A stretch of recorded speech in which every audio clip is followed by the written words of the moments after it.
fine, but is anything. Understand, right? Good afternoon, everyone. Welcome.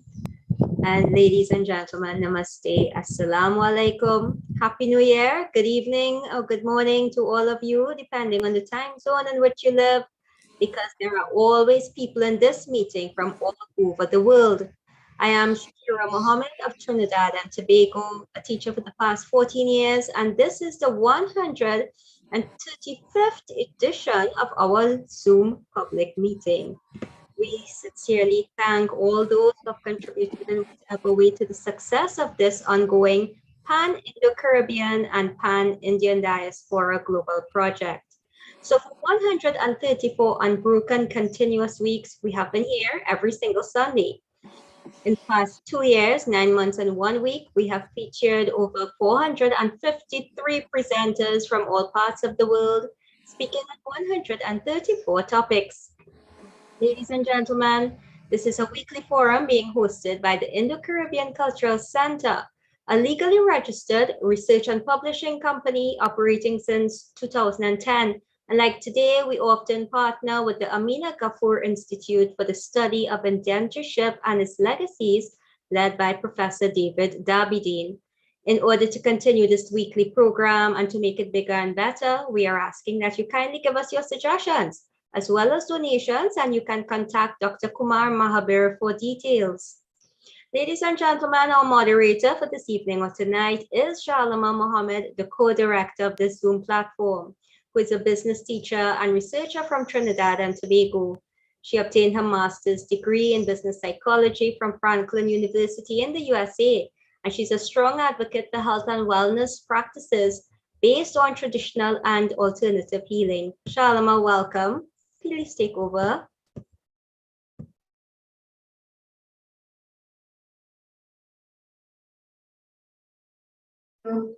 Okay. Thank you very much, Shakir. Assalamu alaikum to everyone. A very happy new year. Namaste. And I extend a very warm welcome to all of you. I want to thank you very much for choosing to spend New Year's Day with us.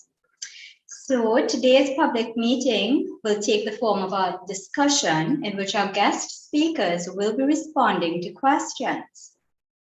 We will be having conversations with our honored elders and members of the audience. You all are free to post questions or comments in the chat box at the base of our screen.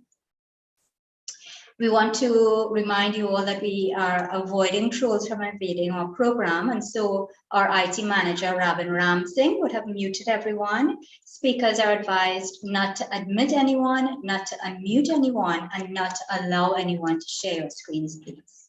Thank you.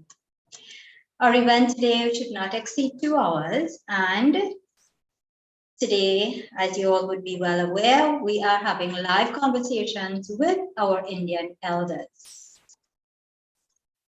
So we've been inviting our older folks, supported by their children and grandchildren, to share their personal stories about their life experiences in the 1930s and 40s and so on, about 20 years or so after Indian indentureship officially ended in 1920. Historically, the actual voices of living elders are often unrecognized and undocumented in many research collections in the Caribbean and in the wider Indian diaspora. So we want to hear their stories in their own voices because we are likely to uncover facts which may otherwise go unnoticed. Ladies and gentlemen, let me now introduce you to our first distinguished elder. So we'll start our conversations today with Sukhwarya Ramnarayan. She's 99 years old. She was born in Barrackpore in South Trinidad. She's the first of 16 children. She was married at the age of 12 years, and she has worked for most of her life as a farmer, starting with the sugarcane fields. With her husband, she moved to Rio Claro, and there she's been cultivating, or rather had cultivated rice, dasheen, cocoa, and coffee, and reared livestock. So welcome. Am I seeing Narayan Kaki?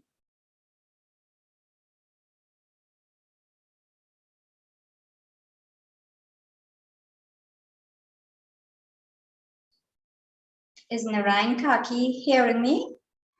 Yes, we're hearing you now. Okay, great. So, welcome. Welcome. How are you? There, good. Good? Yes, How was Olia's night? was nice. Not Yeah? so bad. All the children and everybody was there. So when the children and everybody there, you had to be bright. Yes, of course. How did last night's celebration of New Year's differ from when you were, for example, a new bride? Was good, good, good. She mean how it was long time to know. How, No, long time didn't have nothing like that, Dudu. Mm-hmm. Long So what time did? didn't have. Mm-hmm. Long time we had to be by ourselves, no children. And mother-in-law and father-in-law come from India. They may have no Christmas. They may have nothing, no celebration. Mm-hmm. Only Diwali and thing. Then we have celebration with them. I see. I see. So Old Year's night, New Year's Day would just be a regular day. Yes, regular day. Mm-hmm. We can't even go by we parents because they are sending we. They Oh, was there was India people we are married for. We my parents married me. so you were So married very young. You were married yes, at the age of 12, correct? yes, And you and your husband lived together for about 60 years, 60, correct? yes. Do you remember what your wedding ceremony was like? And not, can't remember all, but I go remember a little bit. Friday night they put saffron, Saturday was funeral. Old lady coming to sing and grind dal and grate coconut and take out oil. It's long time, so the India people and my parents was to live. I had Nana and Nani, Mhm. Aji and Aja, everybody. So they married me like old time people. Mhm. Did you have a big wedding or was it a small wedding with family? No. Big wedding, big wedding. All my family. First wedding my mother do and my father. I And see. my nanny and nana and my mother nanny and nana. Mhm. And my aji and aja and my father aji and aja. So them Interesting. was old people and they have friends and they call everybody to the wedding. Mhm. Night wedding. Oh, it was night wedding. Yes. When you say night wedding, what time did this take place? The actual ceremony. Well, when the boy come from his mother and father house, they go take them down, bring them. All Mhm.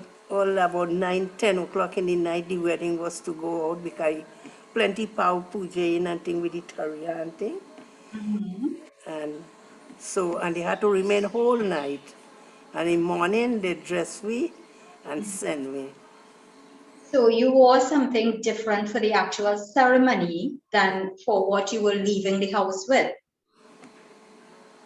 you had on a different clothes for your wedding and different clothes. Yes, I did have the red and yellow for the night, and I put on a white and gone by day house. Was it a white sari or a white dress? No, white skirt and bodice, no slippers, and orni, white. No slippers, you were barefooted?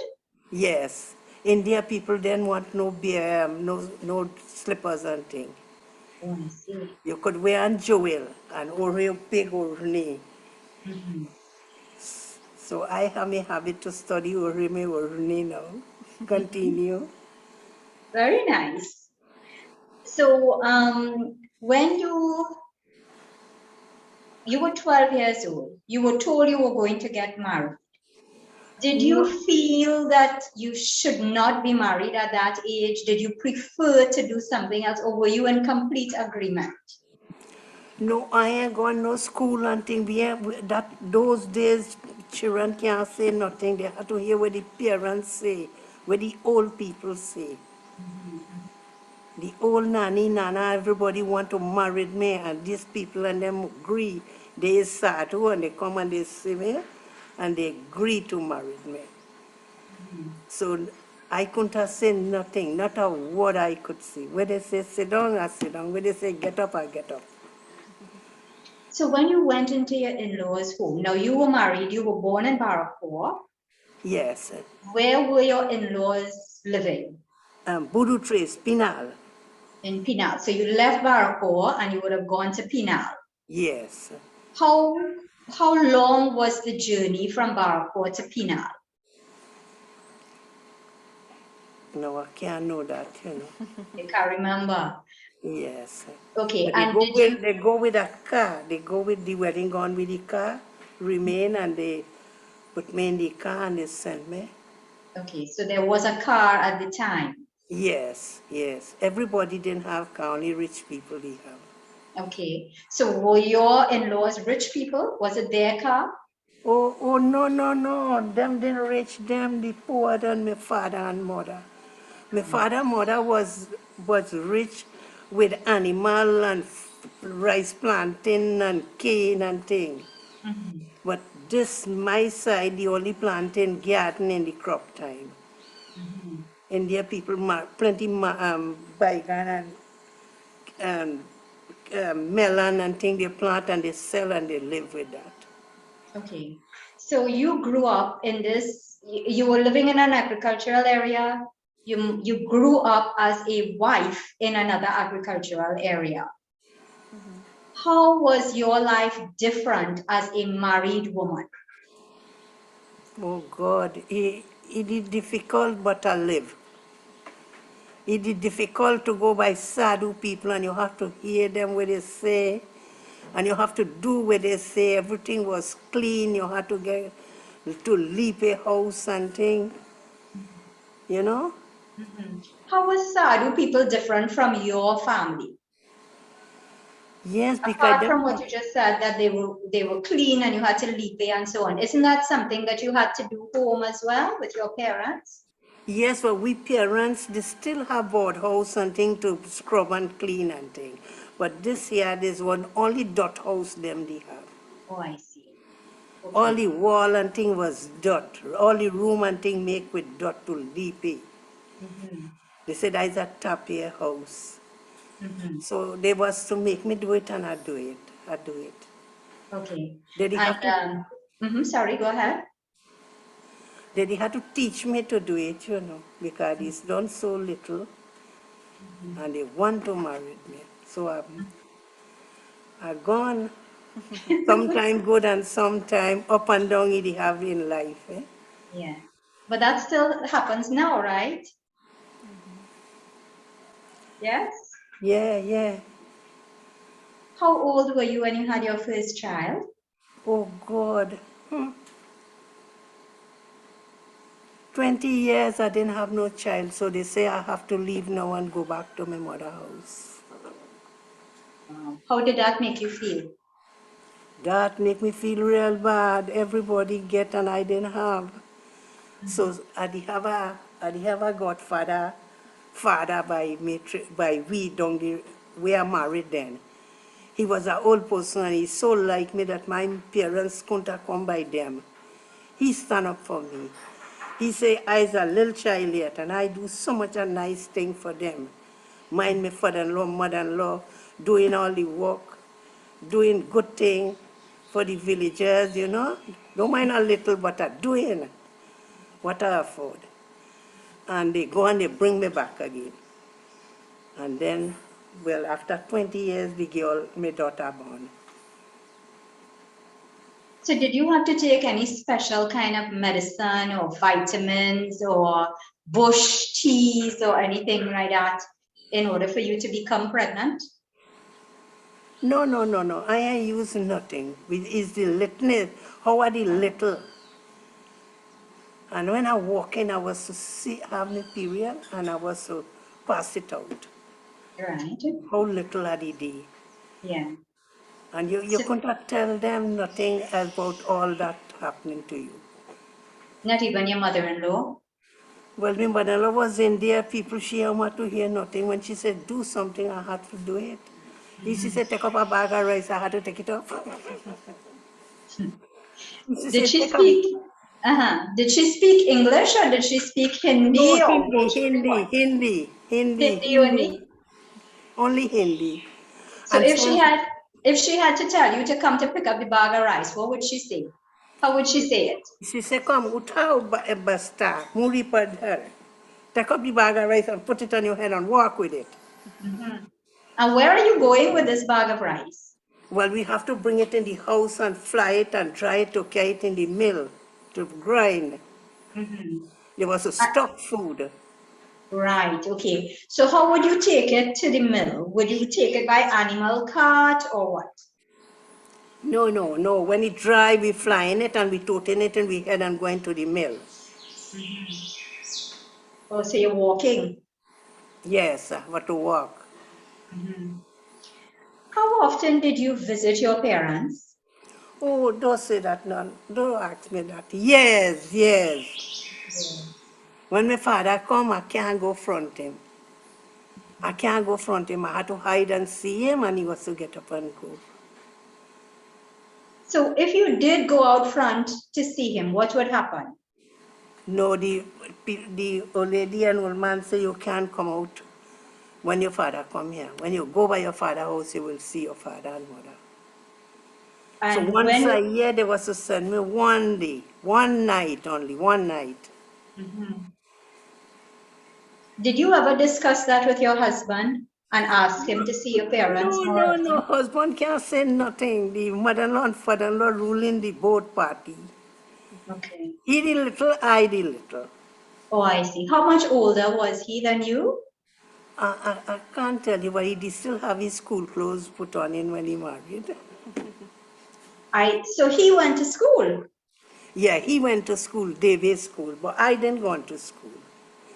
My Okay. parents say girl children don't have to go to school, and I was the first child from my mother and father. So they sent me to school. So let's come back to that 1 year visit, one visit per year with your family. How did you reach to Barako? Sometime the Valley Line carrying cane and the diesel engine. Sometimes we hop the engine, sometimes we walk up the line. You're From talking about the Transfer to train number two. line, Eh? the Train. train, the Yes. tram. Yeah, yeah. Mhm. They call it loco. Okay. Yeah, the locomotive. Yes, yeah. So So we are was, you, is it that this thing used to carry people sometimes and cane sometimes, or are you traveling on this thing when there is cane on it? yeah. When is carry people to on it or just No, well, we asking to give we a drop a little bit. We was to go up in the where the cane empty in the carriage. And we was to hop up and go. And when we reached, they was to, well, when they go in scale to scale. And if we lucky, that logo the one right there by my father. So we come down and we go. What was that ride like? Did you enjoy that? Oh God, I had glad because I'm going by my parents' house. You were very happy to see them. Yes, yeah. So what was it like on those visits? What would you do with your parents? Oh Lord, when I go, I was to talk to them and day with them. And when I come in, I don't like to say that. I was to well cry. I can imagine. And my mother was to tell me, go, you're married there, you have to go. Did your parents speak Hindi or English? Yeah, my parents say, go, you have to marry. My nana and nanny say, oh, don't beat she, or don't give she food. And walk she go walk. She go walk. Did your husband go with you on those visits? Sometime he was to go. Most times you would go alone? Yes, sometimes 2 are we going and coming back. But then you had children. How many children you had altogether? 9? 9. 9 9 children. children. Yeah, when I Right. have my children now, when I have my children, and as I get pain for me to have them children, they was to tell me they get a vehicle and they send me by my mother for 6 days. As a bed 6 days, they're going back for me again. So I was to feel that I could, every month I could make a child to go, just go by my mother. But it only happened 9 times. Yeah, yeah. And all my children born home. So there was a midwife or some neighbor came across to help with the delivery of the baby, or your mom helped? No. When I go by my mother, it have a Spanish lady, Silvani. She was to come. She worked for all my mother children, and then worked for we children and all. More and my sister was to go and all when they have the baby. Okay. So we mother mine be 6 days, and 6 days, by the time I don't bathe, they don't reach already. Either the mother-in-law go or the father-in-law go. And so you would have had a certain amount of care, a type of care at home for those 6 days with your family. When you went back now to Penal with your in-laws, did you have a similar type of care, or were you just expected to go back out to the field and work and so on? I didn't have much care, but there was to, as I read Sunday, they tell me change my clothes, I change my clothes, and they give me a big casement or need to worry. Well, I wrap it up because I didn't was to worry, wrap it up and thing, and they tell me, take a cutlass and go and cutlass the rice straw to plant body. The Sunday I reach by them house, them make me do that. And from that continue I working. So Nani, didn't you ever want to say, you all, I need a rest, I'm not ready to go back out yet? Didn't you ever want to say that? I can't say nothing, dude. I have to take the rest, bend and take the rest, or stand up and take the rest, or say I'm thirsty, I want some water, I go take a rest. And where was the baby? Who was looking after the baby while you cut fussing and so on? No, well, 20 years after I have baby. Right. So when the baby come now, the father-in-law passed away, and the mother-in-law alone was there. So I was to still go to work, and she was to see mind the children. Okay. So did she like your children? Yeah, she did like them because I didn't have none, and when I get, and they getting more older and older, so they like me now more better, treat me more better then. Right. And so your children enjoyed being with her? Yes. Yeah. And my Do you children think? and them nice, all like me. I don't know if they like me, but all that's they wrong me. Well, I feel they like you. I think so. Yeah, look, this is my grand little daughter-in-law. We can't see her. She could come in right behind you and we will see her. Hi. Hi. Yeah. Nice of you to be there and to facilitate the conversation. Yes, no Yeah. problem. If she didn't, I couldn't get to. She well learned me. She learning me what to say and what not to say. Sometimes I sit down. I don't talk people business. I talk my own story.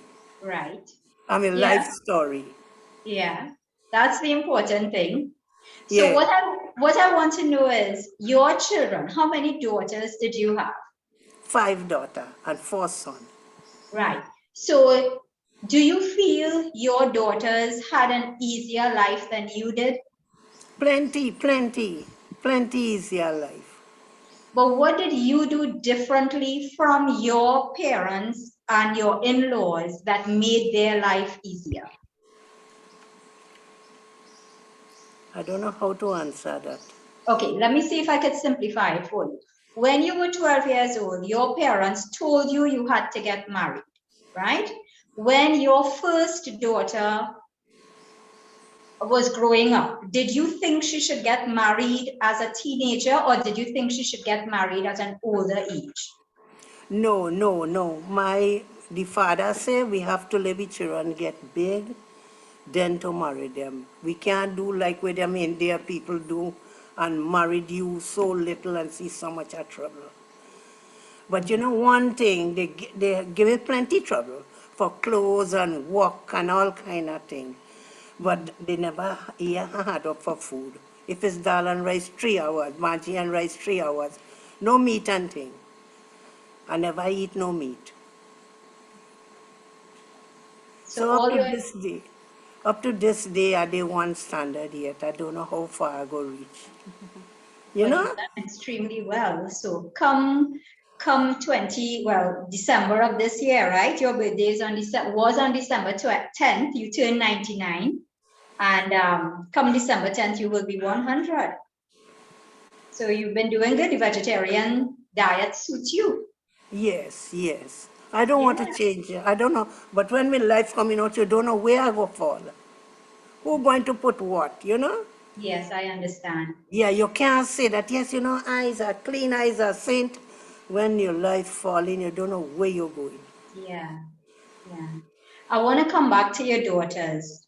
You had 9 children, 5 girls and 4 boys, correct? Yeah, So did all of them go to school? yes. So, And tell us about that. Did you allow them all to go to primary and secondary school? yes. How Was far they that could, was that your decision? Was it a joint decision between you and your husband, or was it your husband's decision? no, well, I was to have to cook and ready them and wash and cook and do all the work, but to send them to school, he was to have to go to school, get place for them, see what they're going, how they're going. Mhm. I never go to do nothing to say that I have to go in school and check children or go grocery or go anywhere. No, no, no. I remain home. But this day, the father passed away, the son ruler. Oh, your first son would have become like the man of the house. Yeah. No, well, I was so like that, you know. I say I can read, I can, Mhm. you know, it has been like that. Right. And your daughters, why was it that your first daughter not allowed to become the woman of the house then? Because she could read, she went to school, she was the oldest. Why was it that the son continued to run the house and not your daughter? Well, the daughter them married and they gone. Oh, I see. When the Okay. daughter married and them and go, Mhm. the son and them have to do it, and then the father pass away. Mhm. So, You know? Kaki, did your daughters choose their husbands, or did you select husbands for them? No, the father them go and see the people them. Once they have a mother-in-law and they have children in the house, he married in the daughter them. Oh, I see. He say And how? Sorry. when he have people in the house, they go out of food. They must have food. Yeah, yeah, So it's that's the true. reason why he was to marry them where he have people. Right. So were you comfortable with that decision that he would have gone to visit and made the arrangements and so on? Yes. And then I have bigger brother, look for boys for my daughter. Them go. I never go by daughter and thing house. After when they married and anybody sick and thing and they going and tell me to go, then I go. So in the same way that you used to go home to your parents when you had your baby, did you have that habit with your daughters as well, that they would come home for 6 days by you? No, when they come, they stay in 1 month. They ain't going no 6 days. I see. And so you would enjoy your grandbabies, right? Yes, yeah, the father and all was to say, no, all you come, we go and show the Baba date for you to go. Okay. So, Pandit Bramdeo Maharaj, I just want you to keep that point that you just made, that they would come to the Baba to ask the date for them to go back home. I'm very curious as to what is it that made the Pandit decide on those dates. So when we are ready to chat, I'll ask you that question again, please. So Kaki, your grandchildren, how many grandchildren you have altogether?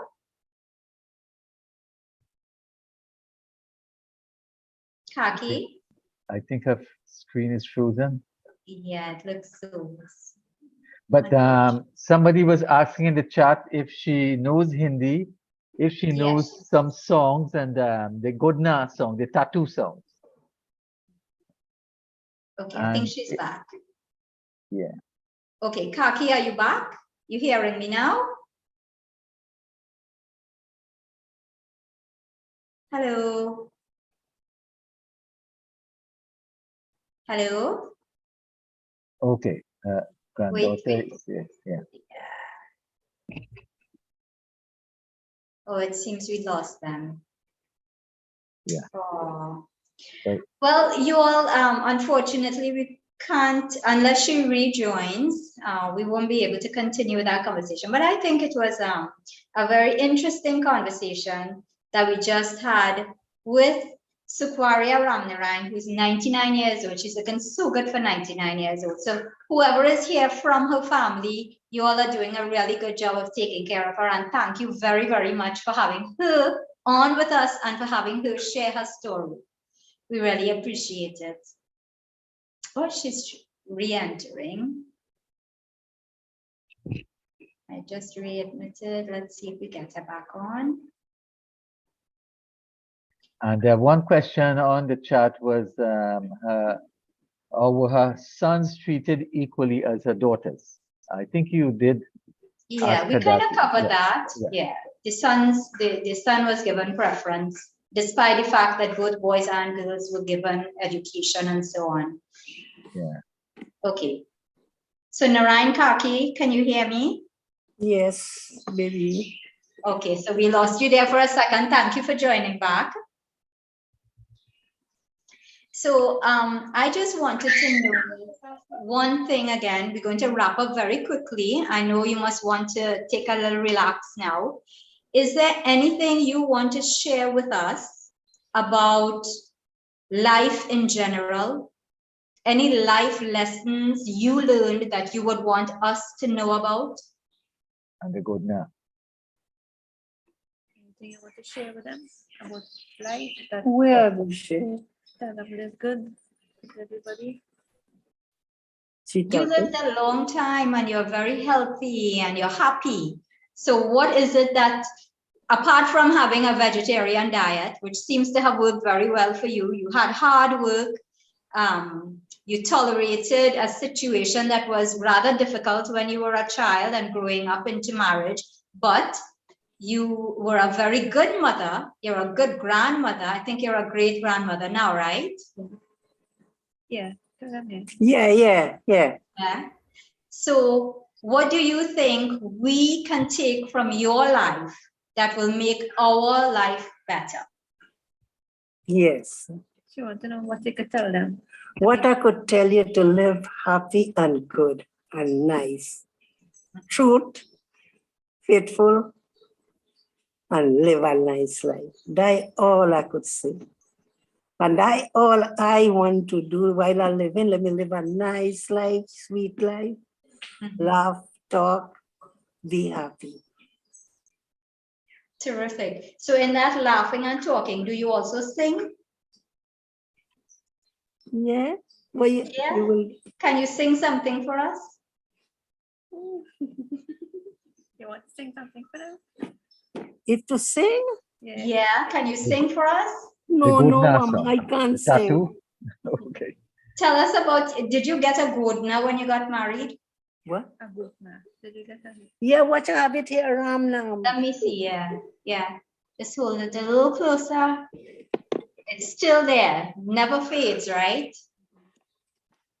And when I get that good now, 1 month I couldn't go in the kitchen to cook, you know. Why? They say if I don't have that, they can't, they go eat the food from the hand. We've heard that before, but who did the godna for you? Old man that's come, a natwa. They call them natwa. Okay, so like what? That's his job. His job is to do the godna. Yes, anybody married their son, after a month and thing, they was to come house to house and see who that unlock had to get good now. Did you have to pay him to get it done? I ain't no sister. I ain't no. They just tie the hand there and tie it here, and they take the needle and they do it. Did it hurt? Yes, he hot there. How he go hot the man? Choking it like Okay. And did you have your daughters get godnas too when they were married? no, Trinidadian and want to do that. So your daughters never did. Yes, some do it, some do it. Mhm. So the godna, for those of you all who are asking, the godna is a tattoo that is placed on the arm or the chest of a woman when she gets married. So some of us can consider it like your marriage certificate, because we just heard from Kaki that the only way she was able to cook again or to give food, serve her in-laws, was Yeah. to have this godna. Without the godna, she could not serve her in-laws. So that was proof of your marriage, right, Kaki? You agree? Yes, yes. Right. But now, So- and he said two things you have to study. Mhm. Yeah, so you would get godna when you got, you would put on the sindoor at the wedding ceremony, and every day after that you had to put on sindoor. Yes, yeah. Right. So And the somebody's asking about a godna song. So do you know any songs that had to be sung while a bride is getting the godna done? No. Kaki, you like Indian music? Yes, I like Indian music. I just like to hear Ramayana and thing in the TV. Oh, okay, good. So we're going now to... Mhm. I just know to sing, y'all. I have voice to sing, Duru. All right. Well, I really enjoyed having the conversation with you. Thank you very much for being on our program, and thank you so much for sharing all your private details with us that you did. So we're going to play a song for you now, right? Oh God, I'm glad. I love Wonderful. you, Duru. Thank you. You know, Thank where you you so from? much. Where you from? Where you living? I am living in Trinidad. I am living in Cuba. Where your parents is? My parents live in Freeport. Huh? My Freeport. parents live in Freeport. Oh, Yes. So we're going to play that song for you now, right? all right. I'm glad to hear so. Yeah. So Ravin, can you bring that up for Kaki, please? This is just for you. All right. Thanks for making any mistake. Thanks for it. Sorry. You didn't make any mistake, Kaki.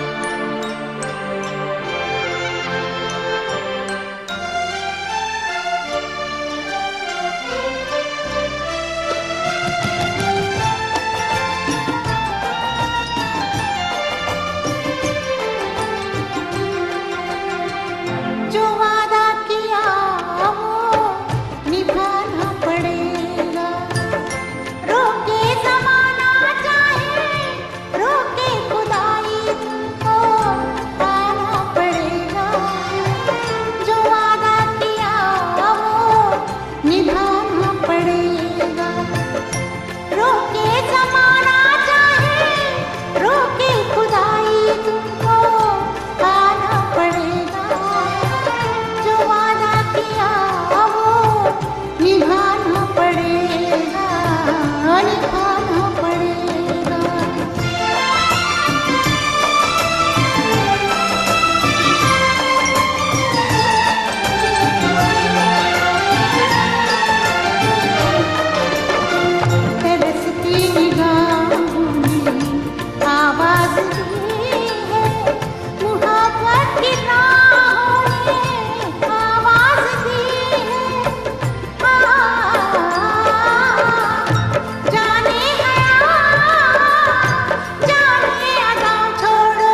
there we had the Queen, Lata Mangeshkar, who unfortunately we lost last year, 2022. Thankfully, we have her wonderful music. And I just want to say thank you so much to Alana and Beena Ramnarayan and the Bhagavu family for helping us to put together that conversation with Narayan Kaki. Thank you all very much, and thank you so much to Kaki. So ladies and gentlemen, let me introduce you now to our second speaker, and this is Pandit Bramdev Maharaj. He's 89 years old. He's a descendant of a family of Pandits. He's a retired electrical engineer, past president of the Interreligious Organization of Trinidad and Tobago, and spiritual leader of the Das Ashram Vishwa Shanti Kendra. So, Panditji, welcome.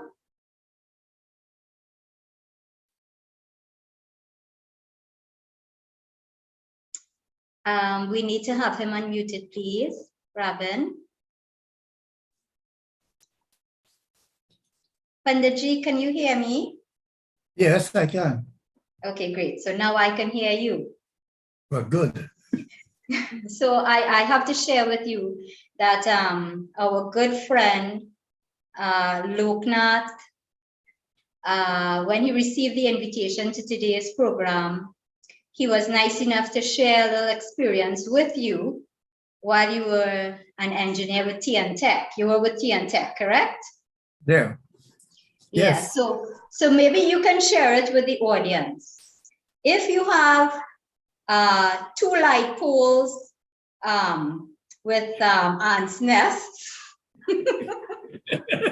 what caused it? That's a wicked one.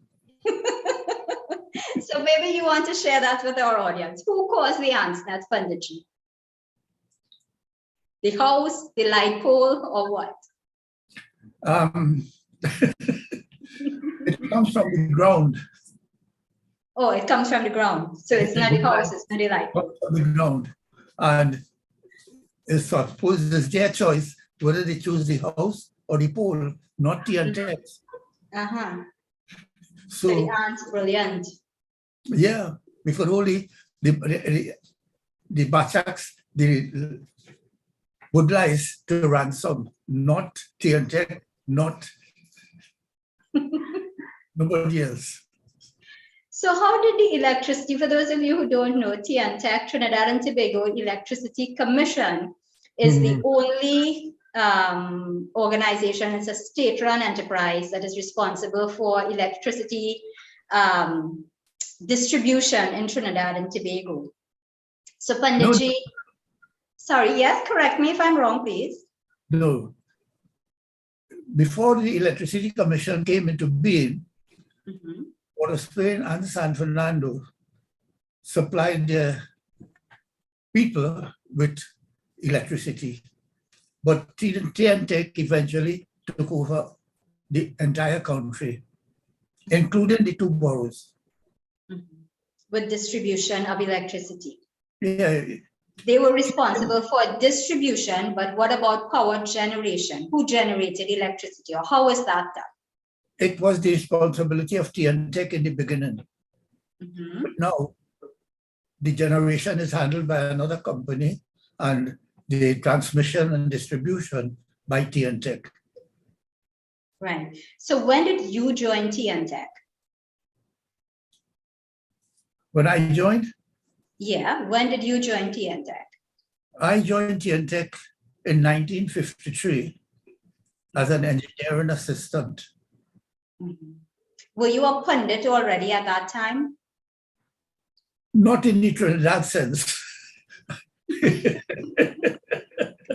So you came from a whole family of pundits. Was it you became a pundit just because it was the expectation of the family, or because you wanted to become a pundit? No, it came naturally to me, but not the everyday pundit. So what does that mean? What does that mean?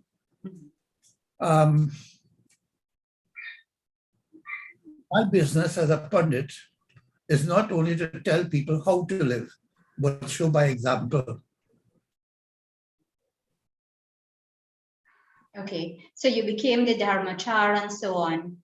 I imagine that you would have had to conduct a lot of pujas and so on. That's a regular pundit. Was your role different? Not really. I am not the run-of-the-mill pundit. I know truly. And as a matter of fact, I am more regarded as a pundit by non-Hindus. Interesting. Yeah. So how is, tell me about, your father was a pundit, correct? Yes. Was he from India or was he from Trinidad? Well, he was born in Trinidad. So his parents would have come here from India. His children would have come from India. His parents? His parents, yeah. Yeah. Did you know them? I don't know really. I don't know my Aja and Aji. I know my Nana and Nani. And I really don't know whether they Indo-Trinis or India-Trinis. Indians. I get it. Okay.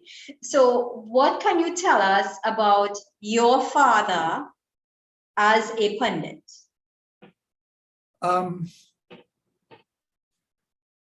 We were on this donkey cart going through the village selling vegetables. We passed by the Baptist church and I saw my father bow. I would have been about an 8-year-old. So I said to him, "Pap, I see you bow to the Baptist church." He didn't answer promptly. And when the silence was overbearing, I told him, "And you're a pundit?" And then he coolly answered, "I didn't bow to a Baptist church. I bowed to a house of God." And that was his philosophy. God is everywhere. And I must say, for most of my life, that thought has remained in my mind.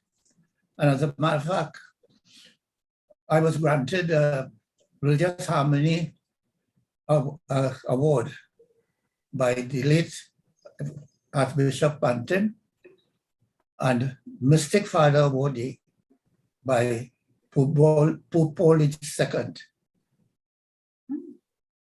Congratulations. Mm-hmm. Very impressive.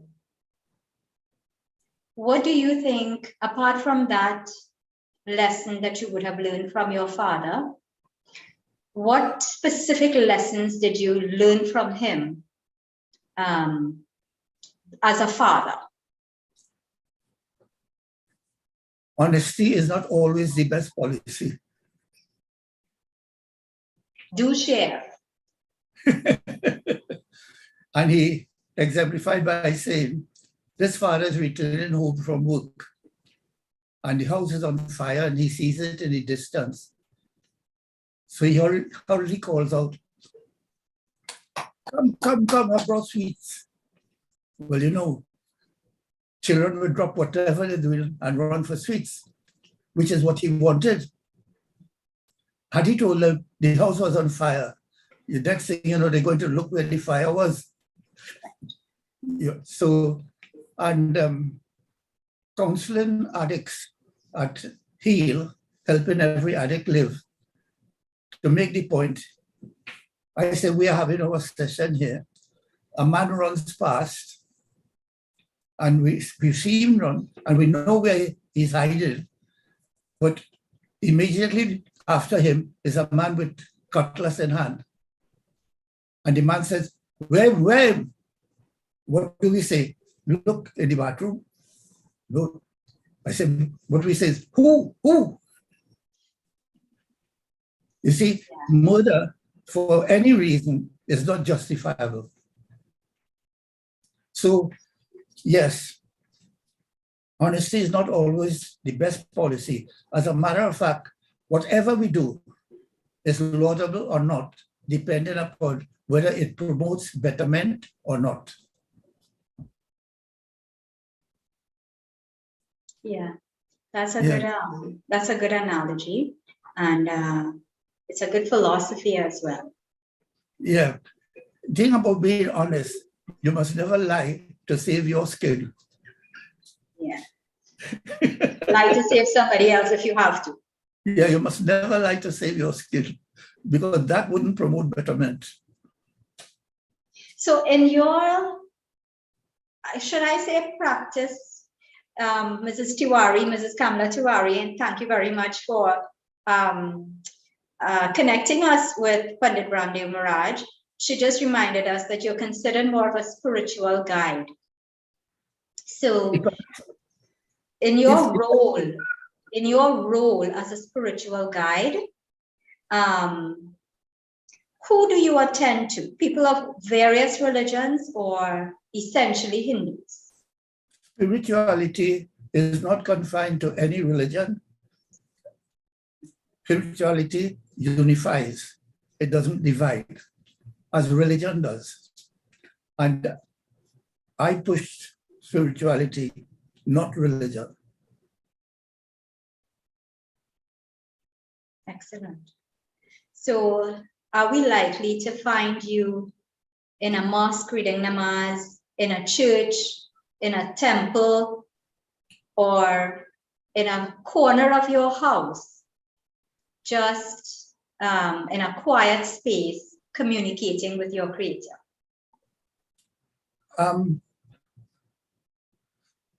When we had a better imam, we had a brotherly relationship, and I would go to the mosque for Eid, and I would make a contribution.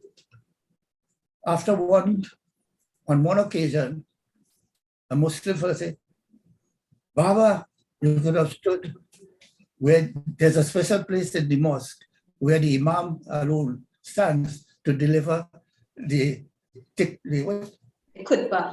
Yeah." He said, "You could have done it from there."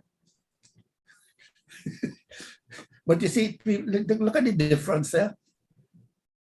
I was welcomed by him and the audience. We had some tearful meetings. The one who replaced him, unfortunately, or well, fortunately, he has gone to the great beyond. And so that brotherly relationship that we had disappeared. The other one said, the back row is for promising Muslims. The front row is for prominent Muslims. And he doesn't see me in either row. So I couldn't go into the worship hall. But I still continue to go, for a few, because of the relationship we had. And as I say, we used to have some tearful greetings between myself and the others. I go to church. I grew up in going to a Presbyterian church, and I learned Jesus loves me, this I know. And I have experienced that. So I am not a runner of the mill pundit, but I'm not sorry. So, somebody raised the question in the chat, your children. Yeah. Are your children following in your footsteps as a spiritual guide, or are your children following the way of the Panditai, or what do your boys do? They are not following in my footsteps as much as I would like. So whose footsteps are they following?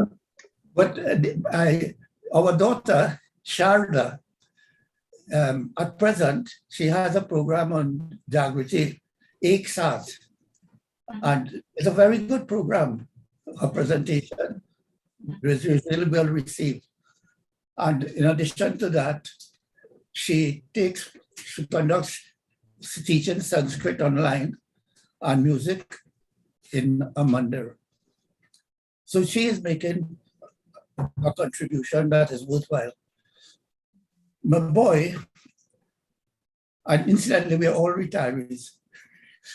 My boy, he, like me, he followed my footsteps in tea and tech, but he didn't join as low as I did.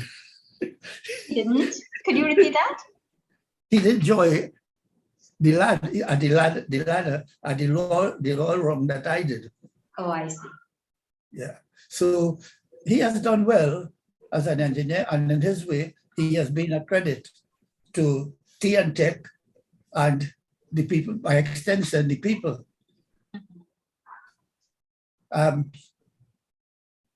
He's still tied up that way, and I'm hoping he will take over the mandir from me. Would you have any problems if Sharda took over the mandir from you? Is that something that you've thought of? Beg pardon? Would you have any issues with Sharda taking over the mandir from you? Is that something that's possible? No, not at all. But I'll tell you something. Years ago, I used to go to this mandir and have a Sunday service. On this Sunday, I had a problem going. So I asked both of them to go and conduct the service. The following Sunday, when I came, I was apologizing for, missing out last. You know what they said? No, Baba, it was very good. You see, they are talented in music, vocally, and instrumentally, but I am not. I am not. So, and that appeals to the devotees. So, but let me ask you, as you mentioned devotees, how, since you had started off as a Pandit, you said in 19, when did you begin or at that particular mandir? Actually, I didn't start off thinking of being a Pandit. I started off thinking to be of service, what we call bhakta. And what started me doing the little pujas I have done was this lady in the mandir one day, she says, Baba, I want you to come and do a puja for me. So I says, H mother, and we worship here. She says, that good for you, but I want you to come home. And so I started doing private worship in people's homes. I've not done very much of that though, but that is what started me. I was quite happy conducted worship in the mandir. But so which mandir is it that you conduct worship at now? It is now known as the Vishwa Shanti Kendra, Das Ashram Vishwa Shanti Kendra. And this name came about because of a visiting missionary from India, Sant Keshav Das. So, yes, you see, if a Pandit takes up the priesthood for monetary gain, he can't be doing a good job. He can't be doing a good job. And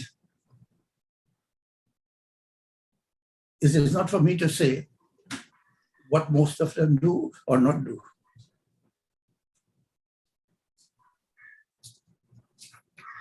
But you chose your path. So you... I would have liked to do better, to have done better. I would have liked to. But from where I came to where I am now, I couldn't see myself being who or what I am now as a little boy. Well, I must tell you, like most people my age, the TNT of today could not have been dreamt of as we were children. And by extension, the world at large.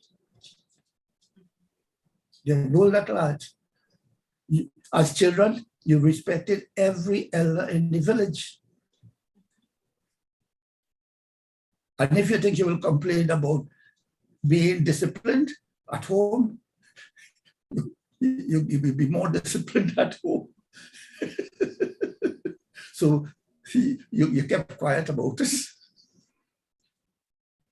No, So even in your role now, are you sometimes called upon to assist with disciplining children or teenagers? Yeah, I have been doing RI classes since 1993 until COVID came and upset everything. And in some schools, they changed from the 5-day timetable to a 6-day timetable, right? So at present, you could say my service as in schools, doing RI has come to an end.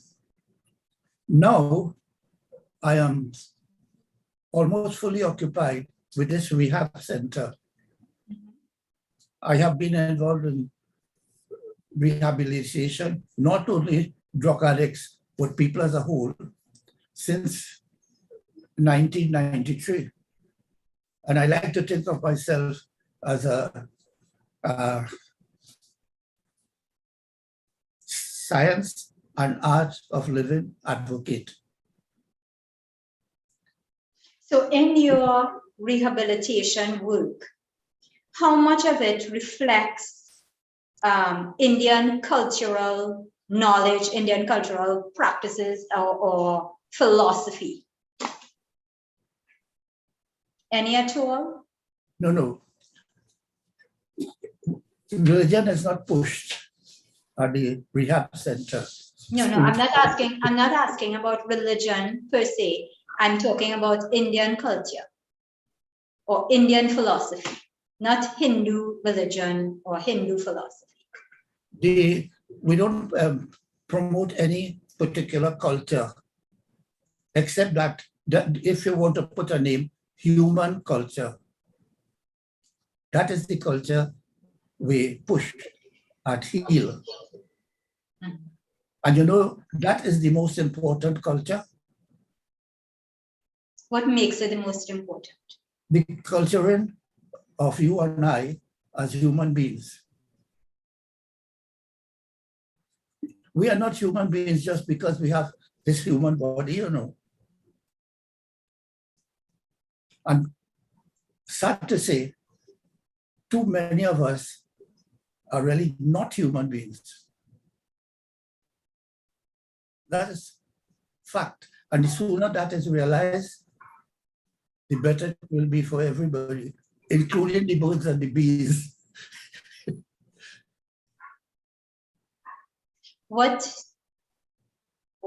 for you defines a human being? A human being, to begin with, has to be humane. And only as much as one is humane, he's a human being. And you know something? Amongst you so-called human beings, you will find all of creation represented. All of creation. From inert matter to God.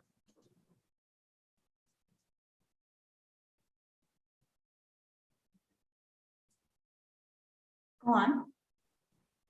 So, as I say, we don't push any culture because there's one thing about we must learn about culture. No culture will, everything about any culture will be all right.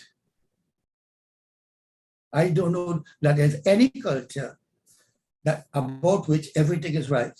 And incidentally, one's culture is dependent on, it has 4 legs. Bhojan, the diet we live on, which is not only the physical food. It is the emotions, the thoughts that we feed and are fed on. Bhojan, bhashan, the means of communication. Bhesh, our attire. You see, it was Christmas time. I went to this in Part's place and I requested an almanac, but I was dressed like this. and I had somewhat of a beard at the time, not shaven. I was asked, Hindu or Muslim? You understand? So anything in any culture that divides us as human beings is better not be included. And the last one, bhojan, bhashan, bhojan, bhesh, or attire. And unfortunately, the attire of too many people today is not what it should be. They sent the wrong message. And what is the message that your clothing should send? What is the message? That your clothing should send. Oh, man was created in the image and likeness of God. As Hindus, we say of his nature. The maker of anything makes whatever for a particular purpose. So on that basis, God must have chosen human beings to be his representative on earth. And only as much as we do that, we are human beings. Only as much as we are godly, project godliness, we are human beings.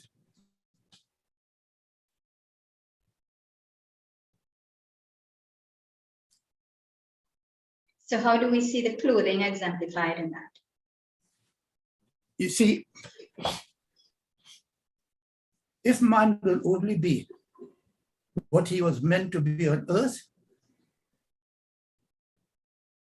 the Garden of Eden will come back to life. We will go back to the first age of Satyug. We will have to depart earth to go to paradise. The environment is important, but what is of greater importance is how you permit it to affect you. So, as bad as things are, our future is not really doomed. And talking about our future, you know, your future, your destiny is in your hands. Nobody could make you, or nobody could break you, but you yourself. And from the Gita, you will hear, man can be his greatest enemy or best friend, which is very true. Nobody could befriend you or hate you as yourself. And you can't hate anybody without hating yourself. You can't love anybody. And you see, this word love is very much misunderstood. Some people take love and sex as synonyms. They are not. As a matter of fact, if you have a loving relationship that has no sex, it is a more noble and better relationship.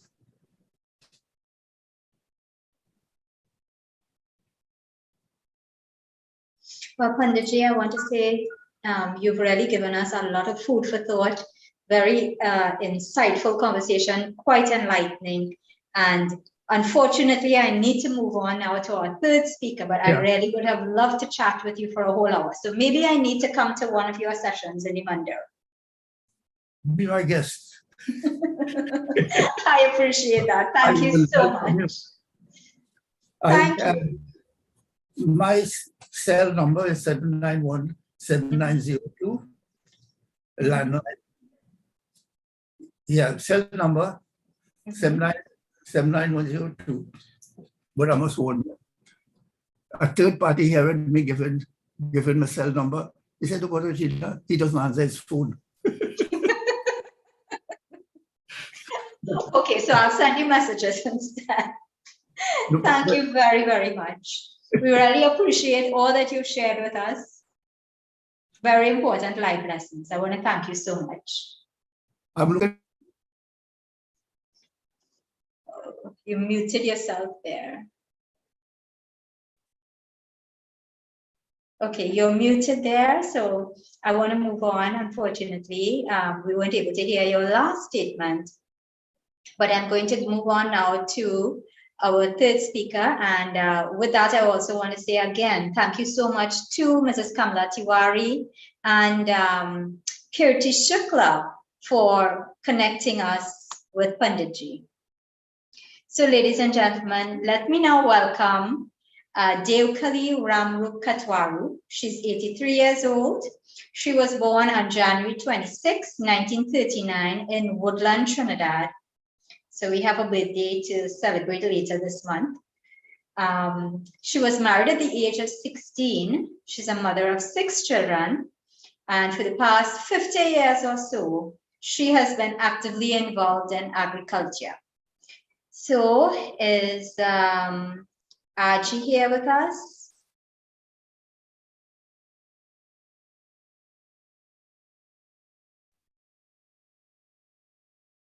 I'm not seeing her.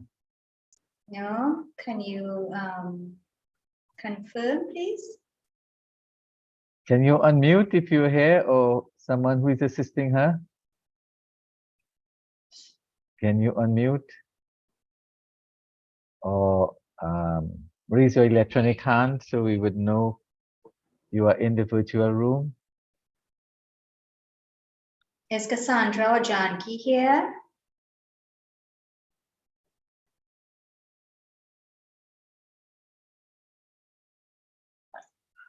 All right, so we have to move on to Mr. Rudolph for the time being.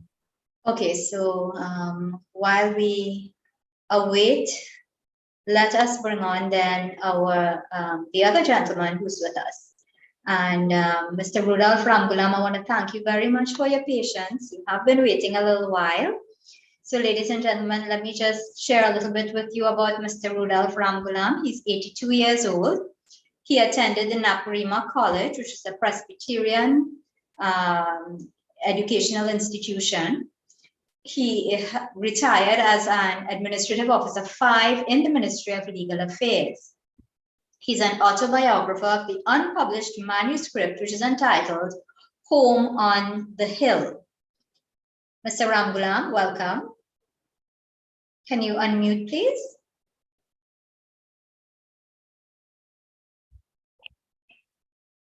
Can somebody help Mr. Ramgulam to unmute? Ravin? Or Rudolph's son, I think he is close by in the house.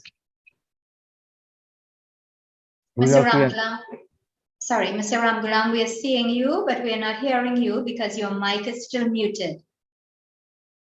Can you unmute the mic?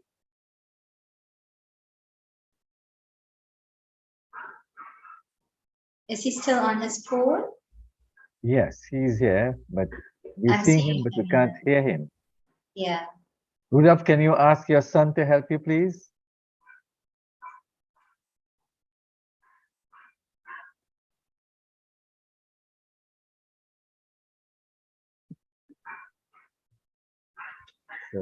So we are waiting to hear Mr. Rudolph Ramgulam, and incidentally, okay, so he's moving with his phone, it would seem. So wasn't that an interesting conversation with Pandit Maharaj? Quite unusual to hear of his greater spirituality than religiosity.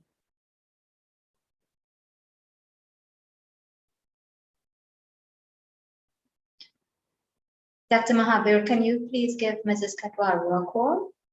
Okay, I'll do that. Thank you. Mr. Ramgulam, are you hearing us? Yeah, you need to unmute your mic. You can unmute your mic at the base of your Zoom screen. Just look on your phone. You should see an icon on the left that looks like a microphone. Can you click on it, please?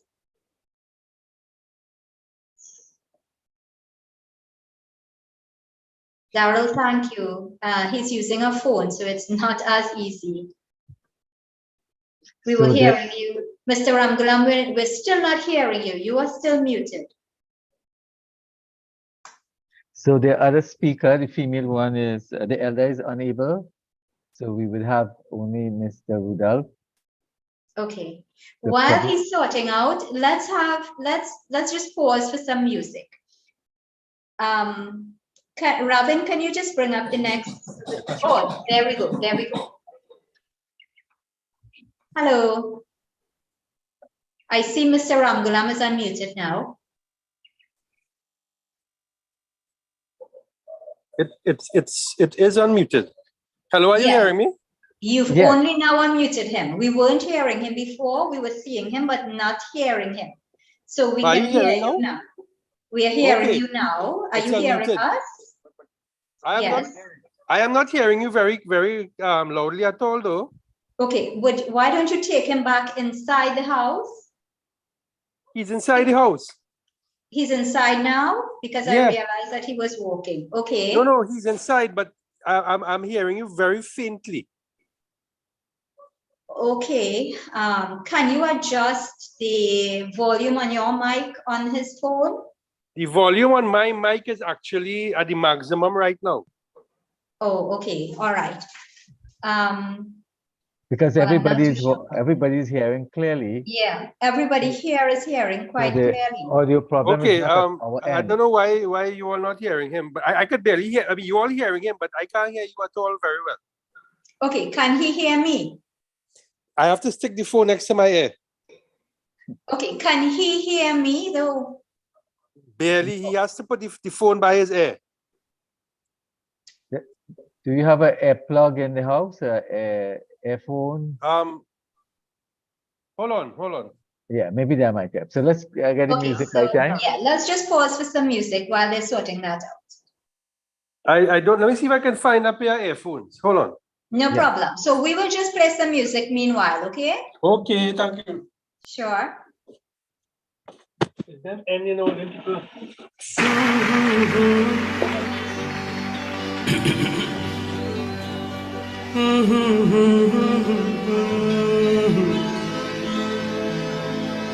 सावन का महीना पवन करे शोर सावन का महीना पवन करे शोर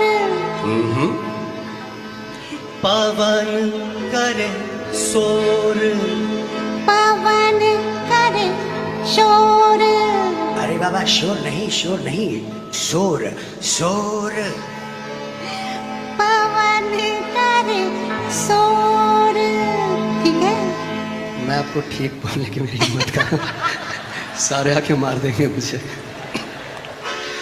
जियारा रे झूमे ऐसे जैसे बनमाना चे मोर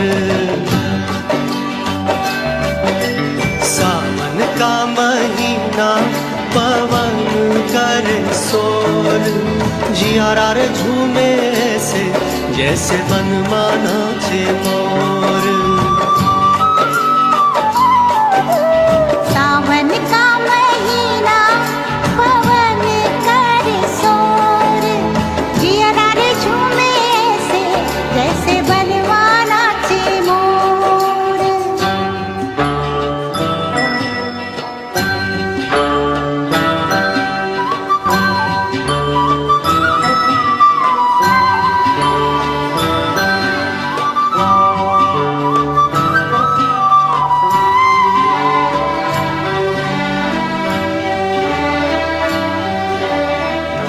रामा गजब ढाए ये पुरवैया नैया संभालो कित खोए हो खेवैया रामा गजब ढाए ये पुरवैया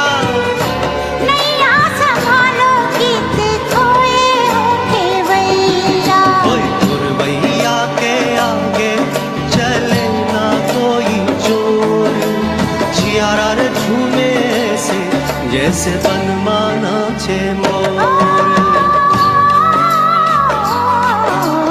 सावन का महीना पवन कर सोर जिया रे झूमे से जैसे बनमाना छे मोर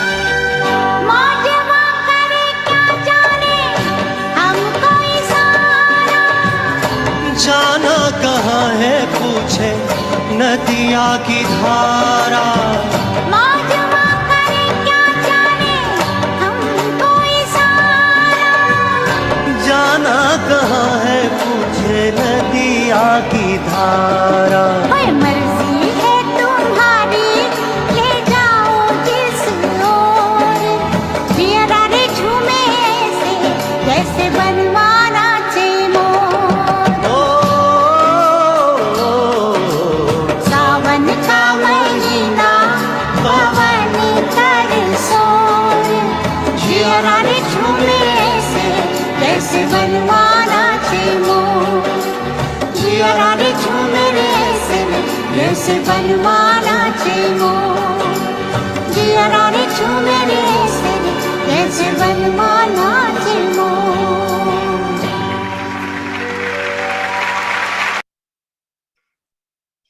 So one of the things that really pull us together is that love of Indian music. That song in particular, or rather the chorus, means it is the monsoon season. The winds create a noise. The heart dances just like a peacock dances in the forest. So we don't have the monsoon in Trinidad, and thankfully today is not a very rainy day, but at the same time, we can appreciate that beautiful voices. So ladies and gentlemen, let's now try to chat with Mr. Rudolph Ramgulam. Sir, can you hear me? Great.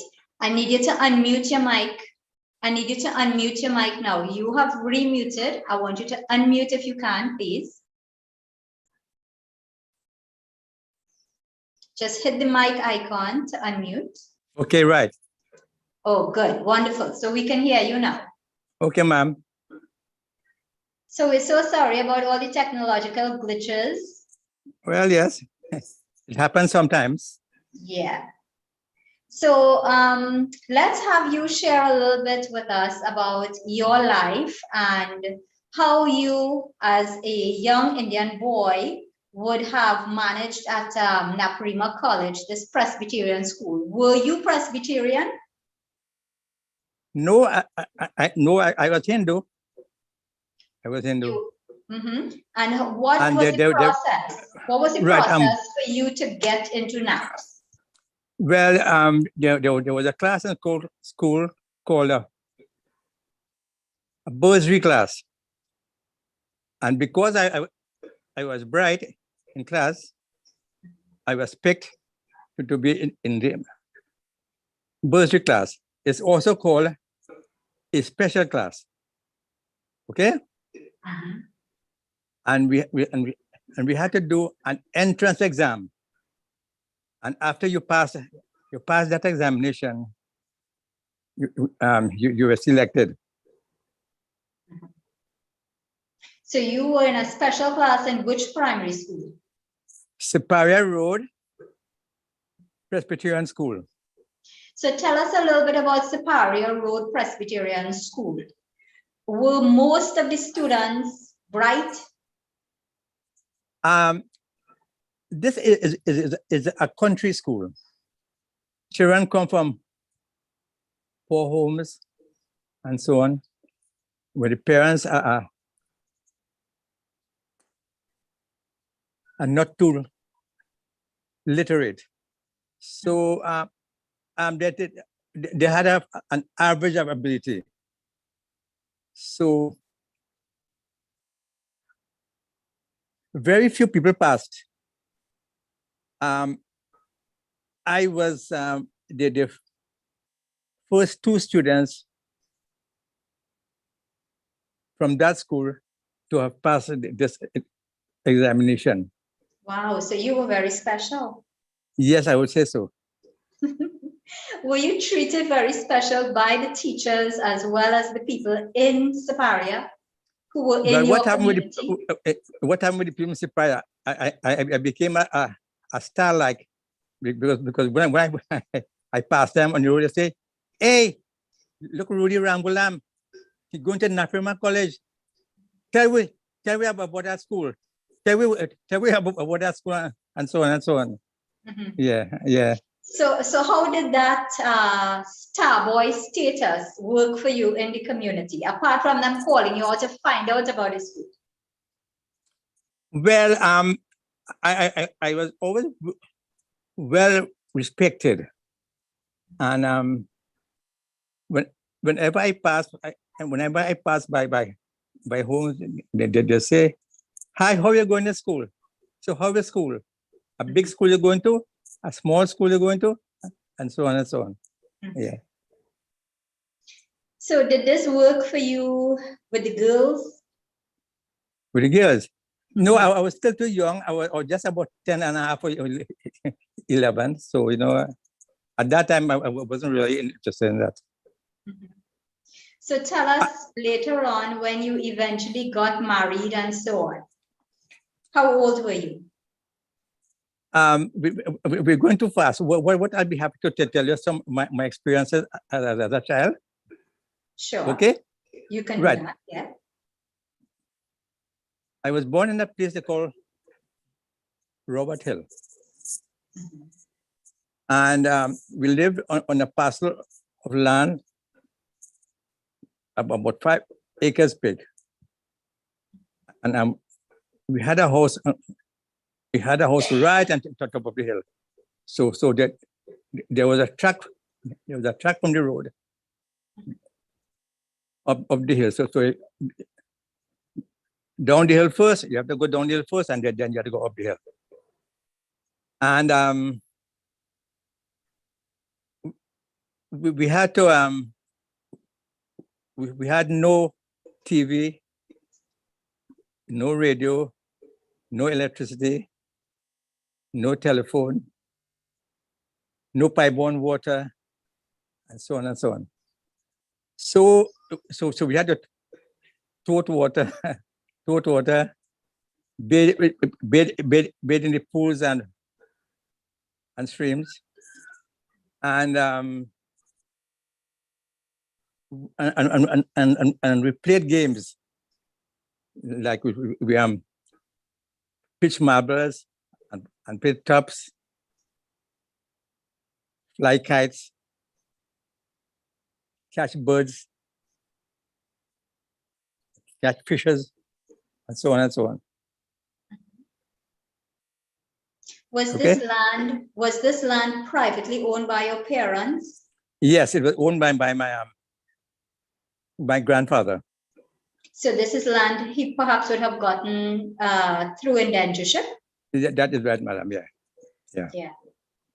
And then it would have gone on to your father? My father, yeah. Mhm. Yeah. How close was your next neighbor? Oh, In terms of the distance? lands they were sold by the 5-acre plots. Mhm. So the next neighbor was on the next hill. Okay. Yeah. Yeah. So these lands, I imagine, would have been used for crop cultivation? Yeah, we planted cocoa and coffee and crops, things to eat like peas and corn and cassava, and dashing and so on. So in between all the marble pitching and catching birds and catching fish in the pond and all this sort of thing, you would be helping out with the agricultural work. Yes, and we also had goats and sheep and so on, and cows. Mhm. Yeah. So coming from this agricultural area, how would you have gotten from Siparia into San Fernando, where Naparima College is located every day? Right, right, okay. Good question. The bus was at Siparia. Siparia is a town which is about a mile from Siparia Road. So I had to walk from home to Siparia and catch the 6:30 bus, and the bus would take me to San Fernando. So these would have been the early bus service, right? Yes, it was called the Trinidad Bus Service, and it was owned by a gentleman called Passad. Can you describe the bus, the vehicle itself? Some were of steel and some were of wood. And they all smoked and so on and was noisy. Very noisy. So you couldn't really study on the bus on the way to school? You can't study because the children in the bus were talking and laughing and shouting and so on. So you can't study. It was not conducive to study. Right. So having used that type of bus service to get to school and all this sort of thing, what about the train? Did you ever have to use the train to get anywhere? The train stopped about 2 years before. Oh, Yeah. I see. Yeah. Okay. So let's talk a little bit about your experience at NAPS. Right, okay. What happened, there was a conflict with names. For example, the East Indian boys had East Indian names like Paltu and Fiku and Bagalu and all kind of thing. So the Christian boys you used to jet us and say you have a coolie name. So when you say the Christian boys, are these Christian There were some boys? East Indian boys. There were some East Indian families who were converts to the Presbyterian Church, and they became James and John and Philip and Franklin and so on. And they were the ones who jeered at you all. Yes. So when I was born, I was called Ramcharan, but I'm seeing the problem that I would have had to face. I changed my name from Ramcharan to Rudolph. Oh, so you made the decision to change your name to Rudolph? Yes, I did. And subsequently, my smaller siblings who were Diraj and Basraj and Jared became Harold and Keith and Clive and Richard and so on. So do you all refer to each other by your anglicized names, or do you all refer to each other by Indian names or similar? No, what we do, we are acceptable. What is acceptable in society? The anglicized names. I see. Yeah. How did your parents feel about you all changing your names? Nothing really. They were happy because we passed our examinations, go to college, we passed our exams from college, got jobs,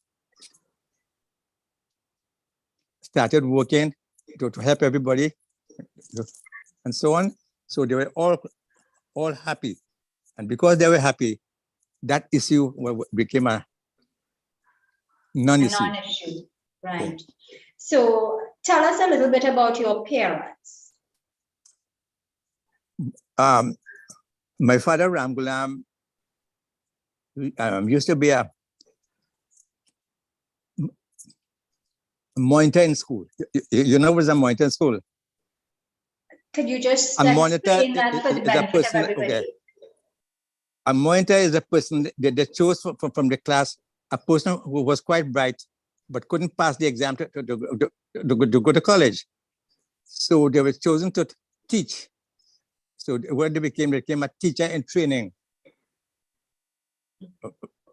Okay? Okay. But the pay was very small, but still he was there. But after he got married, he saw a job in Apex company, and he got a job as a driver. So this is the Apex Oil Company. The Apex Oil Company in Faizabad. Hyderabad, right? Yes. And so who was he driving? He used to drive the mail van and the transport things like medicines and school children and so on. Okay. Did your father speak Hindi at all? No, he always spoke English, but my grandfather spoke both. He would speak to us in Hindi and English. For example, he would say, "Liya bucket na," you know. So you say bucket, but you also use a Hindi word. Yeah. Mm-hmm. So the sentences were a little bit of both. Oh, yes. Yeah. Okay. So what kind of relationship did you have with your grandfather? This would be your Aja, right? He stayed with us. He planted crops, but all the crops we eat and so on, you know, like peas and corn and bhaji, fig plant and everything. And then pick the crops and bring home and help home to clean the stuff, to cook and so on. So it was a kind of helper too. And he always told us stories about his experiences. Oh, why don't you share some of that? Do you All right. remember? He said once that he said once that he was driving his buggy, and that a person stopped with his buggy in front of him, and he asked the man, "Come out of front of him with your buggy." So the man refused. So he came out of his buggy and whipped him. And the man begged for forgiveness and so on, and he left. Those kind of stories. Also, he told us stories about jobless and zombies and lago and things. But my father, who was educated to an extent, told my grandfather, "Do not tell those children those stories, because the children would be afraid to go in the dark." So he stopped. So what other stories did he share when he could no longer share stories about the folklore and so? He told us how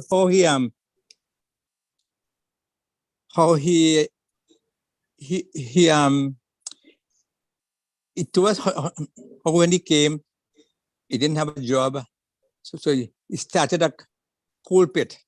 You know what is that? A coal pit? Yeah, but when he came from where?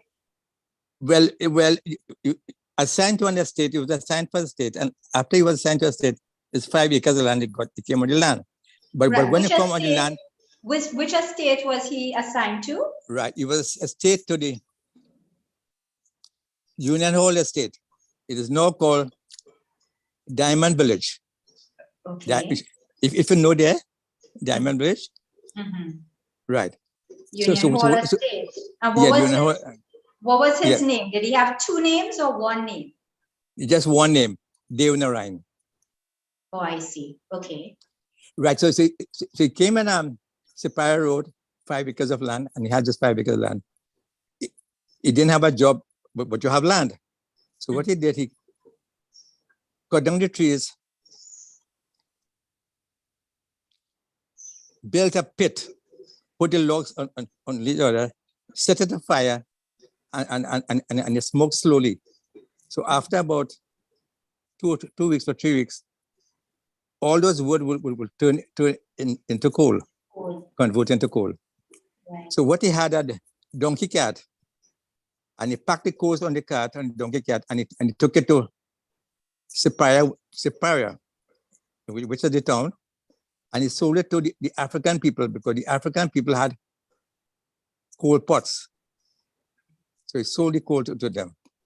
And coming back home, he would stop in the Chinese shop and take a puncheon rum, one punch rum. Coming back home. Coming back home, what happened? Because he took the puncheon rum, he fell asleep. So the donkey was so smart. The donkey will come way down the road, travel with all the corners, come up the hill and stop in front of the house. And after he stopped, he just shake up hard. When he shake up, I'm got up. Oh, that's a remarkable donkey. You don't normally hear about donkeys. He was so trained. He was so trained that he was able. You could close your eye then, and you sit in the cat. He know where he has to go. So he came home. He crossed the road.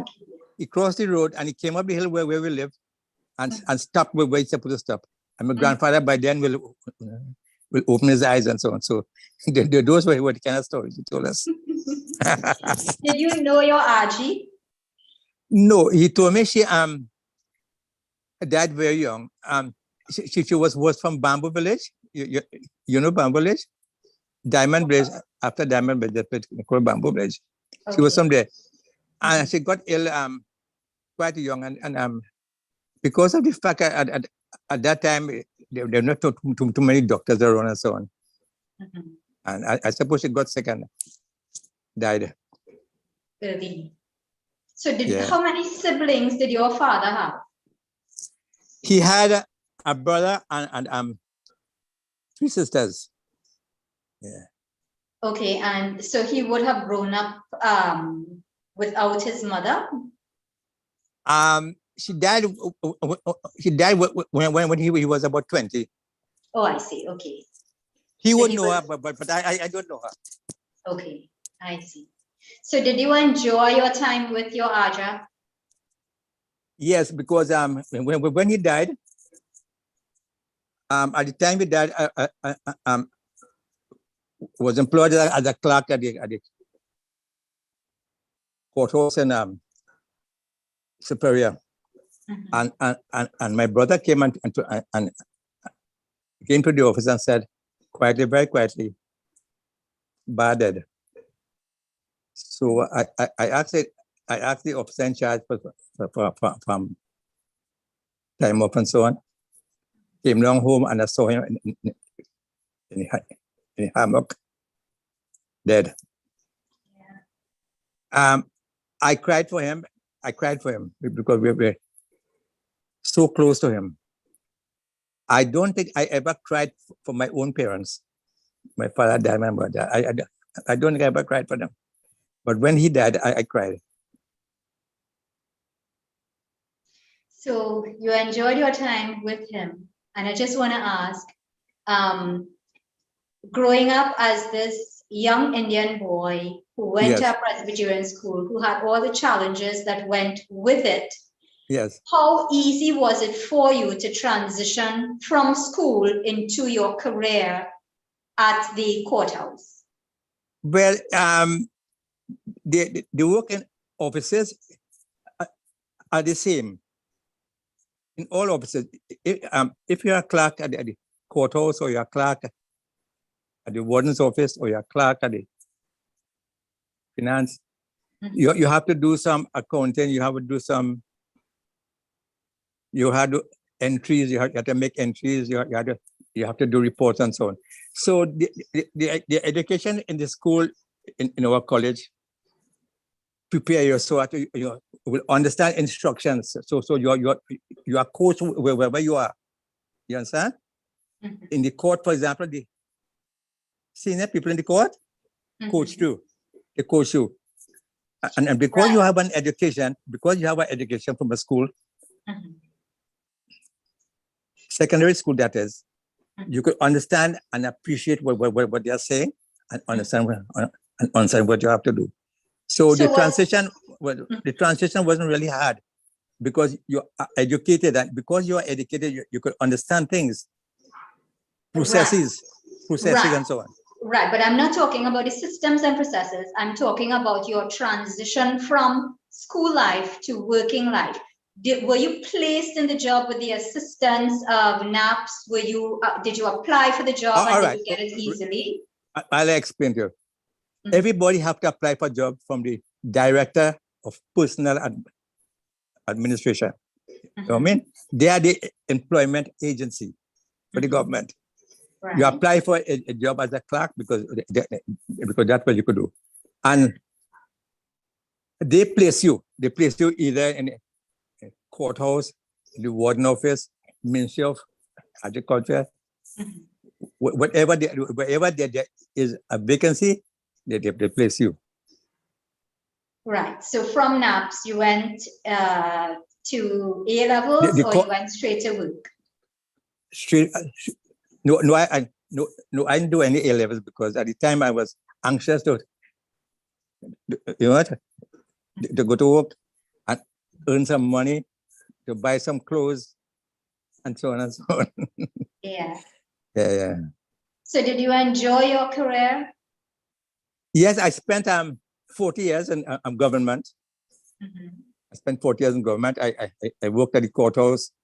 I worked at licensing office. I worked in the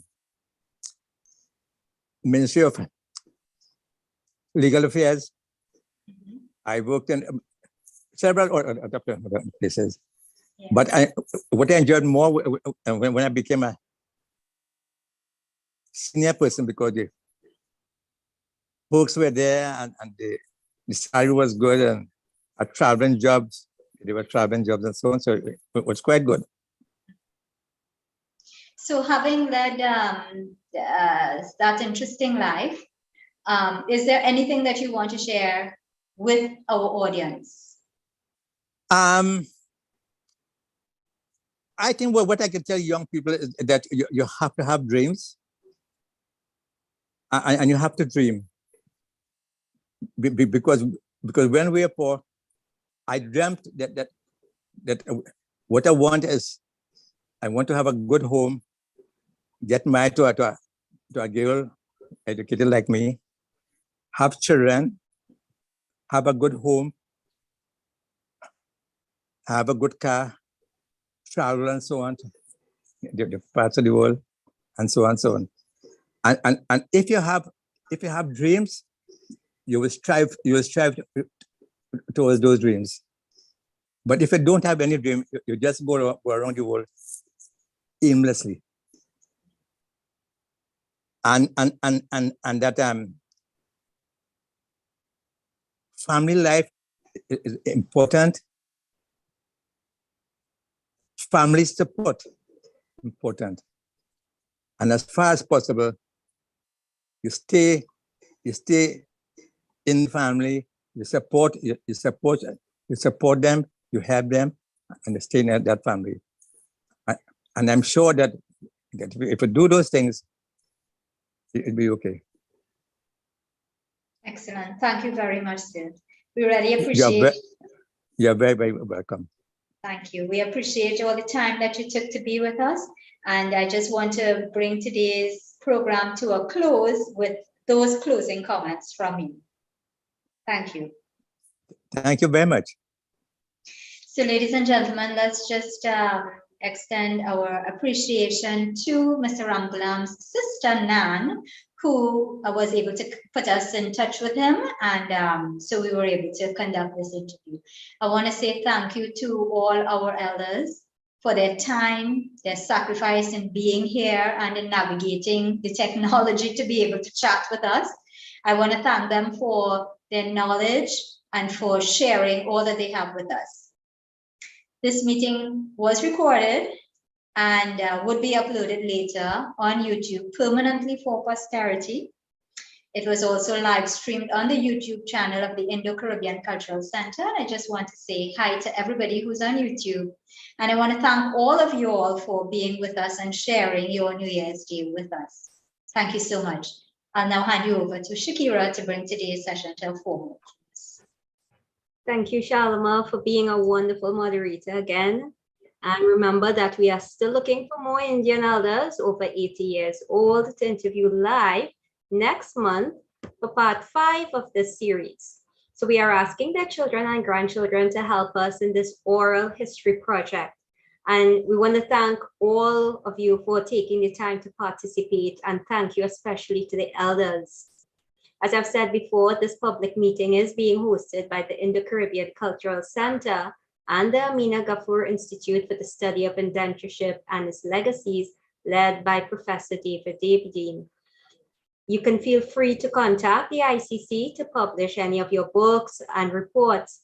And remember that we are asking you to kindly give us your suggestions as well as donations, and you can contact Dr. Kumar Mahabir for further details.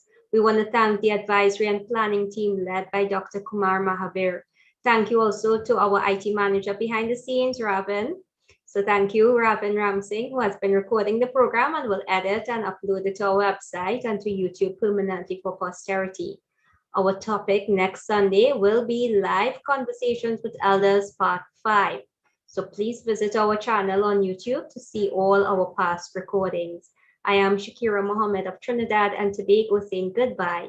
May God bless you all. Dhanyavad. Thank you very much for all those who came out to join us on New Year's Day. Any questions? I think Rudolph might still be around. And any elder, I don't know if Pandit is still